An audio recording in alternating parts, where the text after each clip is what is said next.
Hoy vamos a analizar un videojuego clásico desde una perspectiva un poco marxista, o mejor dicho, basada en el pensamiento de Theodor Adorno y sobre todo de Walter Benjamin, pensadores que se dedicaron en parte a, deconstruir la forma en la que la razón iluminista y el sistema capitalista conciben la realidad y la historia. Vamos allá. En Age of Empires, un juego de computadora de 1999, controlamos el funcionamiento de una civilización en tiempo real y en cada partida tendremos como objetivo principal derrotar a las otras civilizaciones en el campo de batalla, como también destruir sus edificios y matar a sus habitantes para así conquistarles. Bien, para empezar tenemos que definir un poco a qué llamamos instrumentalismo histórico y qué opinan Benjamin y Adorno al respecto. Vamos a intentar resumirlo. La ilustración o iluminismo planteaba que el ser humano debe dominar el mundo a través del uso de la razón, que la ciencia es mejor que cualquier tipo de religión o mito, y que la razón es la que va. Sin embargo, generalizando, no se refiere a cualquier tipo de razonamiento, sino específicamente al cálculo, es decir, a la razón instrumental, un tipo de razonamiento que se concentra en conseguir los medios más eficaces para un fin, sin importar cuál sea ese fin. Cuando esta forma de pensar termina por dominar el mundo occidental, se da un fenómeno interesante. La sociedad capitalista comienza a borrar el proceso de producción de las cosas y de la realidad misma, y se centra solamente en los productos acabados, o sea, comienza a centrarse en los fines y no en los medios. Esto se llama fetichización de la mercancía. No nos importa cómo se hizo este producto, no nos importa si fue hecho por esclavos o si para hacerlo una persona tuvo que morir. Lo importante es el producto acabado. Y es más, lo importante es que en el producto terminado no se vea el proceso de producción, no haya rastros de dicho sufrimiento o esclavitud. En términos históricos, el instrumentalismo histórico se emparenta con la concepción evolucionista y darwinista social que asocia el pasado a un proceso previo que lógicamente e inevitablemente deviene en el presente, el cual es un momento superador de todo lo anterior, que luego dará paso a un futuro aún mejor. Es decir, lo que entra en juego es la noción de progreso, de evolución, el pasado como un proceso de producción, como una sucesión de hechos que lógicamente devienen en el presente en pos del progreso de la humanidad. Y claro, quizás piensen, sí, ¿qué tiene de malo eso? Bueno, por empezar eso no es tan así. Walter Benjamin justamente es el autor del célebre concepto "la historia la escriben los que ganan", lo que quiere decir que el presente solo es un progreso con respecto al pasado si nos posicionamos en el lugar de los que ganaron. Por otro lado, hoy está claro que el futuro ya no es tan prometedor como creíamos, mínimamente por las cuestiones ambientales, con lo cual es engañoso pensar que vivimos en un constante progreso. Pero además, el pasado es algo que siempre se construye desde el presente. Claro que podemos ubicarnos al final de una sucesión de hechos y pensar que todo pasó por algo, que todo lo anterior pasó para que ahora estemos en este lugar y momentos exactos. Lo que se llama opinar con el diario del lunes. Es como terminar de ver un partido de fútbol y decir, qué bueno que el técnico hizo el cambio, por eso ganamos. Claro, pero si no hubiésemos ganado estaríamos diciendo, qué mal que el técnico hizo el cambio, por eso perdimos. El pasado siempre se ve y se construye desde el presente, porque el pasado ya no existe. Solo existe lo que podemos decir de él. De esta manera, es muy fácil pensar que todos los sucesos pasados inevitablemente devienen en un futuro superador. En otras palabras, que el pasado es el proceso de producción de la maravillosa realidad capitalista actual.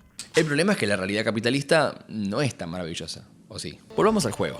En este juego la noción iluminista y evolucionista está absolutamente presente. Así como se iluminan, se descubren las áreas negras a medida que las exploramos, la conquista y la razón instrumental dominan todo el escenario. Solamente podemos desarrollar técnicas y tecnologías que sirvan para avanzar. Solamente unidades útiles y edificios con propósitos claros. No hay prueba y error. Además, es notoria la universalización del concepto evolucionista que propone el juego. Es decir, el realismo documentativo que pretende es extremadamente ingenuo, ya que en el fondo todas las civilizaciones son iguales y solo cambian algunos aspectos y unidades. Aunque en apariencia las civilizaciones sean distintas, funcionan todas de la misma manera, necesitan los mismos recursos, madera, carne, oro y piedra, las mismas estructuras y los mismos procesos para avanzar en la historia. Todas además pasan por las mismas etapas una y otra vez, edad feudal, edad de los castillos, edad imperial. De esta manera se homologan todas las sociedades pasadas como inferiores para consagrar al presente capitalista como superador. Es decir, obviamente los edificios y mejoras son solo símbolos. Desde luego que no alcanza una universidad para inventar la pólvora y no alcanza con la pólvora para fabricar mosquetes, como tampoco basta con un individuo para construir un castillo. Pero esta operación simbólica, en el sentido plenamente benjaminiano,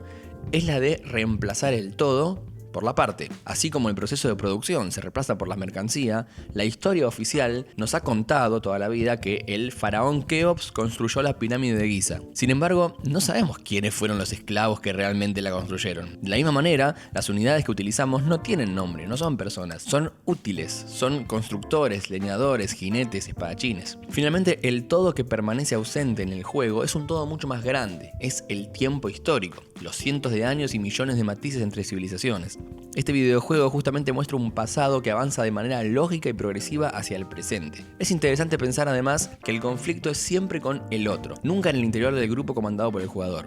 Trabajadores, soldados, curas, todos son herramientas para ganar y entre ellos no hay disputa, no hay conflictos de clase, todos son serviciales a las órdenes del monarca y siempre el enemigo es el otro. Sin embargo, creo que a pesar de que este videojuego parte de una ideología conservadora, domesticadora y exotizante, la sensación que deja al jugarlo finalmente es otra. Aparte, la idea no es denostar al videojuego, sino todo lo contrario. Fijémonos cómo la pretendida naturalidad y veracidad histórica que propone rápidamente se ve falseada dentro del propio desarrollo del juego y de manera más o menos explícita.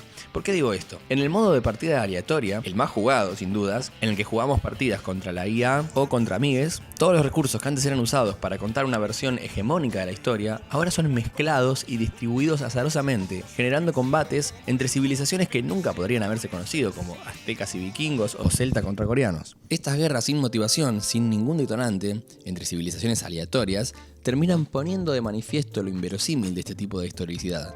Lo mismo pasa con la temporalidad. En el juego los años y las décadas y las eras transcurren en cuestión de minutos, pero desplazar una unidad de un lugar a otro demora lo que debería demorar. Nos toma solo unos minutos construir un edificio con un único trabajador, pero nos demora largos minutos acabar con una unidad poderosa. Es decir, si jugamos mucho Age of Empires, nos daremos cuenta de que todas las partidas son esencialmente iguales. Siempre en la primera edad juntamos recursos, creamos aldeano, pasamos de edad, hacemos edificios, un mercado, juntamos oro, piedra, pasamos de edad, hacemos un castillo, etc. Acá aparece una cierta idea de ciclo, de repetición eterna, que a la vez que subraya la racionalidad instrumental como el único camino posible, termina por ridiculizarla precisamente por lo evidente de la repetición. Pero además, y quizá lo más interesante, siendo que todas las civilizaciones son básicamente iguales, lo más atractivo del juego termina siendo la habilidad de cada jugador para comenzar desde cero y llegar antes que los demás a desarrollar una sociedad que genere los recursos suficientes como para sostener un gran ejército. Es decir, que todas las civilizaciones presentan las mismas posibilidades de llegar al final y derrotar al resto. Aunque los chinos o españoles tengan pólvora, igualmente los mayas o los sarracenos pueden derrotarlos. Finalmente el juego termina planteando un escenario donde cualquier tipo de historia alternativa es posible, ya que si todas las sociedades funcionan igual, entonces todas tienen la misma posibilidad de convertirse en imperios dominantes, lo cual de hecho contradice el instrumentalismo histórico que intenta siempre justificar la dominación europea, porque justamente se convierte a la historia en un espacio de juego, en un espacio abierto para ser revisitado desde distintas ópticas, que es precisamente lo que quería Benjamin, leer la historia a contrapelo, desde las ruinas y no desde los progresos. Así que bueno, ¿qué opinan ustedes? Obviamente que este es un tema inabarcable, acá la idea solamente es invitarles un poco a reflexionar estos conceptos filosóficos en relación al videojuego. Si te gustó el video, por favor dale like, suscríbete al canal y compartilo con tus amigues, además de dejar en los comentarios tu opinión al respecto. Hasta luego.